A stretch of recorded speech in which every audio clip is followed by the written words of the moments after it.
नमस्कार विद्यार्थी मित्रांनो, माझं नाव प्रशांत सोन्ने. स्वागत आहे तुमचं माझं युट्यूब चॅनल आयटी इन्स्ट्रक्टर प्रशांतवरती. मित्रांनो, मी इलेक्ट्रिशियन फर्स्ट इयर आणि सेकंड इयरचे मोस्ट इम्पॉर्टंट क्वेश्चन सिरीज चालू केलेली आहे. त्यातलाच इलेक्ट्रिशियन फर्स्ट इयर आणि इलेक्ट्रिशियन सेकंड इयरचे मी माझ्या चॅनलवरती याआधी मॉड्यूल 1 आणि मॉड्यूल 2 अपलोड केलेले आहेत. जर आधी तुम्ही बघितले नसतील तर तुम्ही ते बघून घ्याल. आज आपण सुरू करतोय इलेक्ट्रिशियन फर्स्ट इयरचं दुसरं मॉड्यूल म्हणजे बेसिक वर्कशॉप प्रॅक्टिसेसचा दुसरा पार्ट. चला आजचा व्हिडिओ सुरू करूया. बघा, question number 16. What is the name of angle mark as a X of the chisel. म्हणजेच छिन्नीच्या एक्स चिन्हांकित भागाचे नाव काय आहे. बघा, आपण चिझलला मी सांगितलं वेगवेगळ्या प्रकारच्या चिझल आपण कालच्या व्हिडिओमध्ये बघितल्या. त्यापैकी आता त्यांनी काय दिलं की ज्यावेळेस आपण चिझल वापरत असतो त्यावेळेस जे चिझल जे अँगल बनवते ना सरफेस सोबत किंवा जॉब सोबत, तर त्या अँगल विषयी माहिती आपल्याला विचारलेली. बघा, त्यांनी काय केलं, या पॉइंट वरती एक्स असा मार्क दिलेला आहे. याआधी आपण पूर्ण अँगल बघूयात. बघा, जर तुमचा जॉब फ्लॅट तुम्ही ठेवला असेल तर जॉब पासून चिझल जो अँगल बनवते ना त्याला आपण इन्क्लाइन अँगल असं म्हणत असतो. पण सोबत सोबत जो अँगल या क्लिअरन्ससाठी वापरतो, म्हणजे बघा तेवढा अँगल आपण ठेवायलाच पाहिजे जेणेकरून आपल्याला किंवा आपल्या हाताला लागणार नाही किंवा तो काय क्लिअरन्स राहील तेवढा, म्हणून त्या खालच्या अँगलला आपण क्लिअरन्स अँगल असं म्हणत असतो.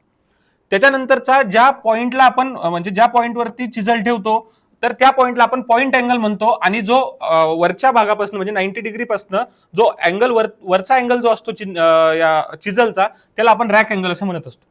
मग बघा, याच्यामध्ये कुठं मार्क दिलेला आहे, इथं मार्क दिलेला आहे, इथं या पॉईंटचं आपल्याला नाव ओळखायचं आहे. तर याला आपण पॉईंट अँगल असं म्हणत असतो की ज्या पॉईंटवरती आपण काय करतो, चिझल ज्या पॉईंटला आपण ठेवत असतो त्याला आपण पॉईंट अँगल असं म्हणत असतो. म्हणजे या एक्सचं बरोबर उत्तर झालं या प्रश्नाचं, याला आपण पॉईंट अँगल असं म्हणत असतो. बघा, नंतर क्वेश्चन नंबर 17 काय म्हणतो, what is the use of chisel. म्हणजे what is the use of firmer chisel, म्हणजे फर्मर चिझलचा उपयोग काय आहे. सर्वात आधी आपल्याला माहिती करावं लागेल की फर्मर चिझल नेमकी कशी दिसते. बघा, ज्या नॉर्मल आपण नाही का ज्या चिझल बघतो ना, या चिझलचा वापर आपण कशासाठी करत असतो, एखाद्या सरफेसला स्मूथ करण्यासाठी म्हणा, किंवा जसं लाकूड बघा, आपण लाकूड जास्त लाकूड घासण्यासाठी आपण काय करतो, चिझलचा वापर करत असतो. मग त्यांनी काय विचारलं की फर्मर चिझलचं काय काम आहे. फर्मर चिझल बघा, आपण जनरल पर्पज साठी वापरत असतो की कोणत्याही जनरल वर्किंगसाठी आपण आपली फर्मर चिझल वापरत असतो. मग असंच वेगवेगळ्या प्रकारच्या नाही का चिझल असतात. मग जसं की बघा, फर्मर चिझल असते, मोराईज चिझल असते. आता आपण बघितलं मोराईज चिझल काल नाही का, वुडनच्या बोर्डवरती रेक्टँग्युलर होल जर तुम्हाला करायचं असेल मधोमध, तर त्याच्यासाठी आपण मोराईज चिझल वापरत असतो. अशा या वेगवेगळ्या प्रकारच्या चिझलचा नाही का वेगवेगळा वापर असतो. त्यापैकी मी तुम्हाला सांगितलं की फर्मर चिझलचा वापर काय असतो, आपल्या काय जनरल पर्पजसाठी आपण फर्मर चिझल वापरत असतो. मग बघा, ऑप्शन नंबर 1 काय म्हणतं, pairing and finishing of joint नाही, जनरल चिझलिंग वर्क. हा बरोबर, ऑप्शन नंबर बी काय राहील याचं बरोबर उत्तर येईल. म्हणजे जनरल चिझलिंग वर्कसाठी आपण काय करत असतो, म्हणजे सामान्य छिन्नी कामासाठी आपण फर्मर चिझलचा वापर करत असतो. त्याच्यानंतरचा क्वेश्चन बघा, क्वेश्चन नंबर 18 काय म्हणतो, which type of half lap joint use if one part of the job meets another part at a some distance. म्हणजे मराठीत बघा, जर एखाद्या कामाचा एक भाग दुसऱ्या भागाच्या टोकापासून काही अंतरावर आहे, टोकावरती एका नाहीये, काही अंतरावर ठेवलेला आहे असेल तर त्या कोपऱ्याला म्हणजे त्या कोणत्या प्रकारचा हाफ लॅप जॉईंट वापरला जातो. बघा काय सांगितलं, हा एक जॉब आहे आणि एक दुसरा एक जॉब आहे. या जॉबच्या म्हणजे या जॉबला काय करायचं, आपल्याला कोपऱ्यापासून काही अंतरावरती म्हणजे इकडे कुठेतरी याला जॉईन करायचंय. मग तो जॉईंट आपण कुठं करणार, मिडलला वगैरे जॉईन करणार, कोपऱ्यावरती आहे का नाही, कोपऱ्यावरती असेल तर कॉर्नर जॉईंट्स आपण वापरले असते. पण हा कॉर्नरला नसल्यामुळे काय होतं, आपण असा मिडलला, जसं याच्यामध्ये दिसलं बघा, हा एक जॉब आहे, या जॉबचा आपण काय केलं, मिडलला दुसरा वुडनचा ब्लॉक काय करणार आहे, इथं अटॅच करणार आहे. मग याला आपण काय म्हणतो असतो, मिडल लॅप जॉईंट. याला काय म्हणतो आपण, मिडल. म्हणजे बघा, जर एका काही अंतरावर असेल तर आपण कोणता जॉईंट वापरत असतो, मिडल लॅप जॉईंट वापरत असतो. म्हणजे ऑप्शन नंबर सी या प्रश्नाचं बरोबर उत्तर आहे. पण बघा, जर असं कॉर्नरला वगैरे असतं ना, याला हाफ लॅप जॉईंट म्हणते. जर तुम्ही कॉर्नरवरती जर का कॉर्नर टू कॉर्नर त्या लाकडाला अटॅच करत असेल तर याला हाफ लॅप जॉईंट म्हणते. मग याला बघा, इथं काय आहे की काय मिल्ट्रेड हाफ लॅप जॉईंट, म्हणजे बघा याला पण हाफ मध्ये कट केलेलं आहे म्हणून याला मिल्ट्रेड हाफ लॅप जॉईंट असं म्हणतात. म्हणजे अशा वेगवेगळ्या जॉईंट्स करण्यासाठी आपण वेगवेगळ्या मेथड्स वापरतो. त्याच्यापैकी जर तुमच्या लाकडाला मध्यभागी किंवा काही टोकापासून काही अंतरावर जर का तुम्हाला काय करायचंय, जॉईंट करायचं, तर आपण मिडल लॅप जॉईंट असं म्हणत असतो त्याला. म्हणजे याचं उत्तर झालं option number C. Question number 19 काय म्हणतो, which type of notch is use for marking a metal tray at a 90 degree bend and a inside flag. आता बघा, म्हणजे 90 डिग्री बेंड आणि आतील फ्लॅग असलेल्या धातूच्या ट्रे बनवण्यासाठी कोणत्या प्रकारची खाच वापरली जाते. शीट मेटलमध्ये नाही का आपल्याला शीटपासून वेगवेगळे आकार तयार करावे लागतात. म्हणजे बघा आपण त्या शीटला तुम्ही जर का कूलरचे टप वगैरे बघितले असेल, त्या कूलरच्या टपला 90 डिग्री बेंड करतात, किंवा तुम्ही सुपडी वगैरे बघितली असतील ज्या मेटलच्या, तर त्या अशा त्या बेंड करण्यासाठी नाही का, त्या बेंड करण्याच्या प्रोसेसला आपण नॉचिंग म्हणतो, किंवा त्याला नॉच करतो. तिथं मार्किंग करून काय करत असतो, त्याला कट करून त्याला फोल्ड करतो. मग त्यांनी काय सांगितलं की 90 डिग्री बेंड आहे बघा, म्हणजे पूर्ण तुम्हाला काय करायचं, 90 डिग्री बेंड करायचं एखाद्याला, तर तिथं बघा तो सरफेस पण स्मूथ राहायला पाहिजे. असं नुसतं डायरेक्ट कट करून 90 डिग्री बेंड करून चालत नाही. त्याच्यासाठी नाही का व्ही नॉच असा वापरावा लागतो. कोणता नॉच वापरावा लागत असतो, व्ही नॉच. कशासाठी, 90 डिग्रीसाठी व्ही नॉच वापरावा लागतो. पण तेच जर का तुम्हाला तुमच्या शीटला असे शीट पूर्ण या शीटला असं मधातून कुठून तरी फोल्ड करायचं ना, तुम्ही तिथं सिंपल नॉच वापरला तरी चालतो, किंवा त्याला आपण स्ट्रेट नॉच असं म्हणत असतो. म्हणजे स्ट्रेट नॉच कशासाठी वापरणार, सिंपल जर का तुमची असेल त्याला फोल्ड करण्यासाठी, सिंपल फोल्ड करण्यासाठी आपण स्ट्रेट नॉच वापरतो. पण जर का तुमच्या याला 90 डिग्री व्ही नॉच जर म्हणजे सॉरी 90 डिग्रीने जर का तुमची शीट तुम्हाला बेंड करायची असेल, तर तिथं आपण व्ही नॉच वापरत असतो. म्हणजे आता बघा इथं हे नॉचचे नाही का, व्ही नॉच करताना काय इकडून कट करावं लागतं, असे कटिंग वगैरे करून नाही का त्याला फोल्ड करावं लागतं. हे वेगवेगळे प्रकार दिलेले आहेत. म्हणजे आपण बेंडिंग वगैरे कसं करतो त्याची फक्त रिप्रेझेंटेटिव्ह डायग्राम येते. बघा मग याचं बरोबर उत्तर येणार ऑप्शन नंबर आहे, 90 डिग्री म्हणून व्ही नॉच आलं. ठीक आहे. आता क्वेश्चन नंबर 20 काय म्हणतो, what is the purpose of hem folding in a sheet metal work. आता बघा हेम फोल्डिंग म्हणजे काय, शीट मेटल वर्क मध्ये हेम फोल्डिंगचा उद्देश काय असतो. आता ज्यावेळेस बघा मोठमोठ्या वर्कशॉपमध्ये ज्या मोठमोठ्या मेटलच्या आपण शीट तयार करतो, त्या शीटने एका कॉर्नरला बघा शार्प वगैरे असतात, त्याच्यामुळे एक तर त्या शीटमुळे दुसऱ्या कोणाला तरी त्या शीट लागू शकतात, किंवा ती जर का शीट एखाद्या भिंतीला लागली किंवा एखाद्या वर्कशॉपमध्ये एखाद्या ठिकाणी लागली तर ती शीट बेंड होऊ शकते, म्हणजे ती शीट डॅमेज होते. आणि आपल्या इंडस्ट्रीमध्ये नाही का आपल्याला चांगल्या म्हणजे प्रिशियस वाल्या म्हणजे ते शीट म्हणजे काय म्हणतात एकदम परफेक्ट शीट आपल्याला लागत असतात. मग या शीट परफेक्ट ठेवण्यासाठी आपण काय करत असतो, त्याला हेम फोल्ड करत असतो. मग आता हेम फोल्ड करणं म्हणजे काय, जर तुमची ही कंप्लीट शीट आहे ना, या कंप्लीट शीटला तुम्ही काय करणार, या कॉर्नर होतो काय करणार, थोडं फोल्ड करणार, जेणेकरून जो शार्प वाला एज एक नाही, शार्प वाला एज त्या शीटच्या आउटर साईडला राहणार नाही, आणि त्यापासून काय होणार, शीटचं त्या प्रोटेक्शन होणार. मग बघा इथं याच्या क्वेश्चन मध्ये बघा ही पूर्ण शीट आहे, या पूर्ण शीटला आपण काय केलं, फोल्ड केलं. म्हणजे बघा हा इथं कॉर्नर वाला पार्ट होता एकदम शार्प वाला, म्हणजे हा इथं माहितीये का एकदम स्मूथ वाला पार्ट इथं तयार झाला, याला हेम फोल्डिंग म्हणते. मग आता हा झाला क्लोज हेम, याला बघा हा क्लोज हेम झाला. असा जो एक ओपन हेम असतो, फक्त याला दोन शीटला एकत्र करून जर का तुम्ही जोडलं त्याला ओपन हेम म्हणते. तसंच टेअर ड्रॉप हेम, याचं तुम्हाला गरज नाही, फक्त हे लक्षात राहू द्या की आपण काय करतो, जो हेम फोल्डिंग जे असते, हेम फोल्डिंग कशासाठी वापरत असतो, टू प्रिव्हेंट म्हणजे काय की डॅमेज पासून शीटला प्रोटेक्ट करण्यासाठी हेम फोल्डिंग वापरतो. मग याचं बरोबर उत्तर आहे option number D, prevent the sheet from the damage. म्हणजे डॅमेज पासून शीटला प्रोटेक्ट करण्यासाठी आपण हेम फोल्डिंग वापरत असतो. यानंतरचा क्वेश्चन बघा, क्वेश्चन नंबर 21 काय म्हणतो, which defect in a timber cause to reduce the strength. म्हणजे लाकडामध्ये कोणत्या दोषामुळे त्याची ताकद कमी होते. बघा आता काय होतं की आपलं जे लाकूड असतं, वेगवेगळ्या प्रकारचे लाकूड, त्याची स्ट्रेंथ असते. आपण बघा दरवाजे वगैरे जर बनवायचे असेल आपल्याला, आपण सागवानीचं लाकूड वापरतो. का बरं वापरतो, कारण ते जास्त काळासाठी टिकतं आणि त्याची स्ट्रेंथ पण जास्त राहते. तुम्हाला जर का लाकूड जाळायचं वगैरे असेल, तुम्ही एका छोट्या मोठ्या काड्या वगैरे जाळता, पण त्याची स्ट्रेंथ जास्त नसते, म्हणून तुम्ही काय करता त्याला जसं एखाद्या लाकडाला वगैरे आपण कशासाठी जाळत, म्हणजे दरवाजे बनवण्यासाठी वापरत नाही. मग याचं म्हणणं काय की त्याचे असे कोणता दोष आहे, त्या दोषामुळे काय होत असतं, लाकडाची ताकद कमी होते. मग लाकडाची ताकद कमी होण्याचं मुख्य कारण असतं की इरेग्युलरिटी. म्हणजे जर का त्याची ग्रोथ असेल, जर का लाकडाची ग्रोथ प्रॉपर झाली किंवा इरेग्युलर झाली, किंवा कधी जास्त झाली कधी कमी झाली, याच्यामुळे काय होत असतं की त्या लाकडाच्या आतल्या भागामध्ये काय होतं, त्याच्या काय होतं, म्हणजे त्याची टोटल स्ट्रेंथ काय असते, कमी होत असते. आणि बघा तुम्ही असं बघितलं असेल, अशा गाठा वगैरे पडतात, किंवा तिथं असं लाकूड असं आतमधून जळल्यासारखं दिसतं, किंवा काय होतं की असे क्रॅक वगैरे पडतात. तर हे कशामुळे असतं, इरेग्युलरिटी ऑफ ग्रोथ, म्हणजे अनियमिततेमुळे काय होत असतं, त्या लाकडाची काय होत असते, तुमची ताकद कमी होत असते. त्याच्यानंतरचा प्रश्न काय म्हणतो, क्वेश्चन नंबर 22 बघा, what is the name of the hammer. मग या खाली दिलेल्या हातोड्याचे नाव काय. आता आपण तुम्ही इलेक्ट्रिशियन असो किंवा कोणत्याही ट्रेडचे विद्यार्थी असो, आपण हॅमर सर्वजण वापरतात. आता हॅमरचा मुख्य उद्देश काय, एखाद्या गोष्टीला ठोकण्यासाठी. आता हे फक्त ठोकण्यासाठी नाही, आता वेगवेगळ्या प्रकारचे हॅमर असतात. आपण मॅलेट बघितला असेल, जो की लाकडी हातोडा असतो, किंवा त्याला रबरचा हॅमर असतो.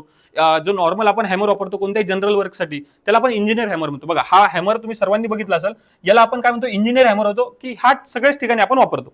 आता याच्यात काय दिलं बघा, हा असा हॅमर दिला, याच्या समोर हॅमरचा असा गोलवाला पार्ट आहे, आणि इथं एका समोर असं काय व्ही सारखं असं इथं काहीतरी अडकवण्यासाठी असं दिलेलं आहे. मग हे कशासाठी असतं बघा, तुम्ही जर बघितलं असेल मिस्त्री वगैरे तुम्ही जास्त बघितलं असेल, म्हणजे जर एखाद्या वुडन पार्टमध्ये मोठमोठे खिळे असतात ना, त्या खिळ्यांना काढायसाठी आपण काय करत असतो, हा अशा प्रकारचा हॅमर वापरतो. पण आपण बघा याच्या खिळ्यांना काढायसाठी अजून एक गोष्ट बघितली, पिन्सर बघितला होता. म्हणजे जे खिळ्यावरती लाकडी भागावरती जे छोटे छोटे खिळे असतात, त्या आपण पिन्सरनं काढतो. पण जर का त्याच ठिकाणी जर का तुमचा मोठमोठे खिळे असतील तर त्याला काढण्यासाठी एक असं आपण हॅमर वापरतो. या हॅमरला आपण क्लॉ हॅमर असं म्हणतो. काय म्हणतो असतो याला? क्लॉ हॅमर असं म्हणत असतो. बघा आता मग बॉल पिन हॅमर म्हणजे काय?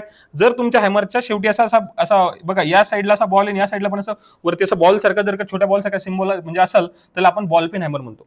आणि त्याच पद्धतीने एक असतो क्रॉस पिन हॅमर आणि एक असतो स्ट्रेट पिन हॅमर. म्हणजे बघा त्या हॅमरच्या एका साईडला असं गोल तर असेल पण दुसऱ्या साईडला एक असा क्रॉस आणि स्ट्रेट असं सिम्बॉल दिले म्हणजे असा आकार असतो म्हणून त्याला क्रॉस पिन आणि ball pin hammer sorry cross pin hammer आणि काय म्हणतो त्याला स्ट्रेट पिन हॅमर असं म्हणत असतो. मग आता इथं काय दिलेलं आहे? इथं हा जो हॅमर आहे ना या हॅमरचं बरोबर उत्तर आहे claw hammer option number A. नंतरचा क्वेश्चन बघा क्वेश्चन नंबर 23 काय म्हणतो? Which defect in a timber cause due to the improper seasoning. Improper seasoning म्हणजे अयोग्य वाढीमुळे लाकडात कोणता दोष निर्माण होत असतो? बघा ज्यावेळेस लाकडाची वाढ अयोग्य इरेग्युलर होते त्यावेळेस त्याची स्ट्रेंथ कमी होते आणि स्ट्रेंथ कमी होणे म्हणजे मी तुम्हाला सांगितलं की लाकूड काय होतं प्रॉपर एका म्हणजे जसं सरळ वाढायला पाहिजे असं सरळ न वाढता काय होतं त्याच्यामध्ये असा बेंड तयार होतो. असा बेंड काय होतो त्या लाकडामध्ये असा बेंड तयार होतो. यालाच आपण कपिंग असं म्हणत असतो. काय म्हणतो त्याला? कपिंग असं आपण म्हणतो. बघा हे लाकूड असं सरळ वाढायला पाहिजे होतं पण याची ग्रोथ व्यवस्थित झाली नाही म्हणून बघा असं इथं काय झालं इथं कर्व तयार झाला म्हणून याला आपण काय म्हणणार इथं काय झालं कपिंग होतो. कशामुळे होतं कपिंग? ज्या वेळेस काय होणार तुमचं अयोग्य वाढ होते लाकडाची म्हणजे लाकडाची वाढ कशी राहते अयोग्य राहते त्यावेळेस काय होता कपिंग नावा म्हणजे कपिंग दोष हा काय होत असतो त्या लाकडामध्ये तयार होत असतो. त्याच्यानंतरचा क्वेश्चन बघा क्वेश्चन नंबर 24 काय म्हणतो? What is the name of the formation of thread making X in a galvanize steel pipe point. Galvanize sheet pipe joints मध्ये एक्स म्हणून चिन्हांकित थ्रेडचे नाव काय आहे? ज्यावेळेस गॅल्वनाइज पाईप किंवा काही असेल त्याला जर का एकमेकांसोबत कपल करायचं असेल ना तर आपण त्याच्यावरती थ्रेडिंग करत असतो. मग त्या थ्रेडिंग मध्ये नाही का बघा असे पार्ट असं अशी थ्रेडिंग केलेली समजा तर याच्यात काय करणार दुसरा सेम याचा काय करणार असा याच्यात फिट करणार. तर मग जे पार्ट असे हे डाऊन साइड जे पार्ट असतात ना याला नाही का पॅरलल फिमेल थ्रेड म्हणतात. सांगतो तुम्हाला तर हे जे आतमध्ये साईड असेल ना याला म्हणतात पॅरलल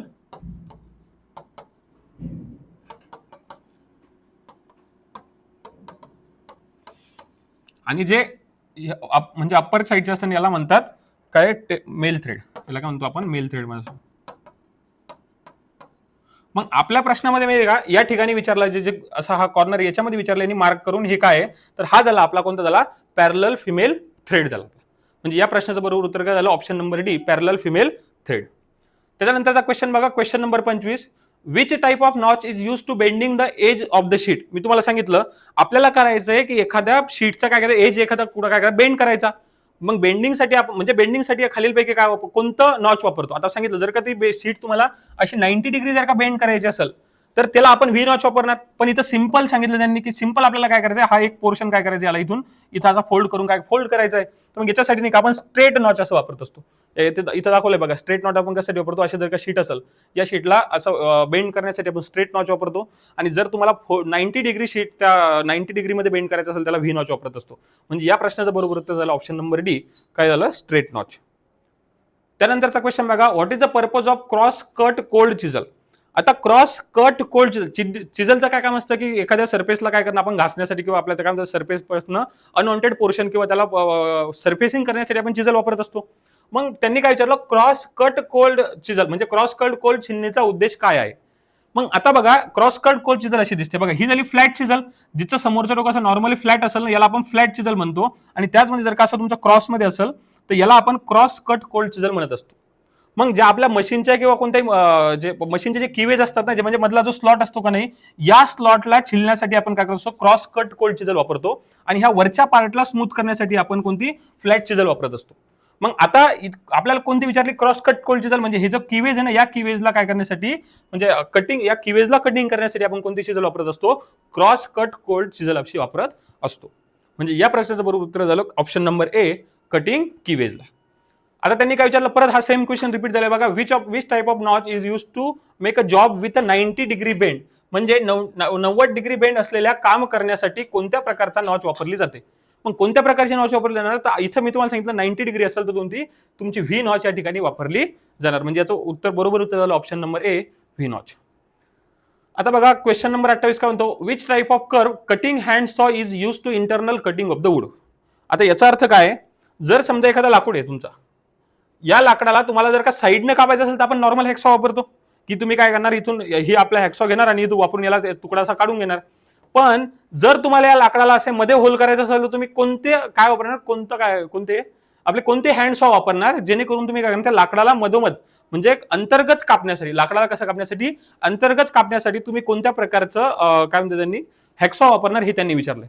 बघा हे हॅक्सॉचे काय टाईप, ही जनरल क्रॉस कट हॅक्सॉ झाली आपली, की जे आपण नॉर्मली मी तुम्हाला सांगितलं बाहेरचं जर पोर्शन कट करायचं त्यासाठी वापरणार. मग अशाच ह्या सपोर्ट घेऊन म्हणजे हे छोटा आपला हॅक्सॉ ब्लेड ही छोट्या टाईपची झाली. ह्या छोट्या हॅक्सॉ ब्लेडला आपण त्या फ्रेम मध्ये लावून त्याला कोपिंग सॉ असं म्हणतो. पण जर तुम्हाला या लाकडाचा इंटरनल पार्ट जर का कट करायचा असेल तर त्याला आपण की होल सॉ असं म्हणतो. कोणतं म्हणतो की बघा ही अशी दिसताना पण अशी बंदुकीसारखी दिसते, म्हणजे त्याच्यात काय करतो आपण, म्हणजे याचा आकार नाही का असा वाढत वाढत जातो. सुरुवातीला एकदम टोकदार राहते आणि मग वाढत वाढत जातो, म्हणजे जेणेकरून आपल्याला काय होईल, कट करायला ते काय जाईल, इझी जाईल. म्हणून आपण अंतर्गत भाग कापण्यासाठी कोणती सॉ वापरत असतो, याला आपण की होल सॉ असं म्हणतो. काय म्हणतो, की होल सॉ असं म्हणत असतो.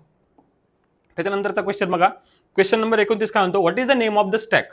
आता मी तुम्हाला कालच्या लेक्चरमध्ये सांगितलं की स्टॅक म्हणजे काय. जर एखाद्या शीट मेटलच्या वर्कशॉपमध्ये तुम्हाला पत्र्याला बेंड करण्यासाठी किंवा त्या पत्र्याला काय करायला आकार देण्यासाठी नाही का वेगवेगळ्या प्रकारचे जे लोखंडी ब्लॉक असतात, मग त्या लोखंडी ब्लॉकला आपण स्टॅक म्हणतो. मग हे नाही का स्टॅक वेगवेगळ्या प्रकार, जसं इथं बघा हाफ मून स्टॅक असतो, नंतर बेन स्टॅक, बेन हॉर्न स्टॅक किंवा हॅचेट स्टॅक. हा हॅचेट स्टॅक नाही का, जर तुम्हाला त्या पत्र्याला 90 डिग्री वाकवायचं असेल ना, त्याच्यासाठी आपण कोणता स्टॅक वापरत असतो माहिती का, हॅचेट स्टॅक 90 डिग्रीसाठी वापरतो. मग हा कशासाठी वापरणार, 90 डिग्री बेंड करण्यासाठी हॅचेट स्टॅक वापरणार. आणि त्याच्यानंतर बघा हा स्क्वेअर स्टॅक असतो ना, हा जनरल पर्पज स्टॅक आहे. जनरल पर्पज स्टॅक म्हणजे जनरल पर्पजचे काम करण्यासाठी तुम्ही कोणते वापरत असा, स्क्वेअर स्टॅक हा वापरत असता. पण त्यांनी आपल्याला काय विचारलं इथं, त्यांनी विचारलं तुम्हाला काय आहे की हा दिलेली इमेज कोणती आहे. मग हे नाही का मी तुम्हाला सांगितलं एक ब्लो हॉर्न स्टॅक नावाचा ब्लो हॉर्न स्टॅक असतो, म्हणजे जेणेकरून त्या सीटला जर का तुम्हाला असा कपिंग सारखा त्याला आकार जर तुम्हाला द्यायचा असेल तर याच्या दोन्ही साईडला नाही का छोटा आणि मोठा, मग याच्यासाठी आपण काय वापरत असतो, ब्लो हॉर्न स्टॅक वापरत असतो. म्हणजे हा जो स्टॅक आहे ना याला म्हणतात ब्लो हॉर्न स्टॅक. कोणता स्टॅक म्हणतात त्याला, ऑप्शन नंबर सी, कोणता, ब्लो हॉर्न स्टॅक. त्यानंतर क्वेश्चन नंबर 30 काय म्हणतो, what is the name of the tool.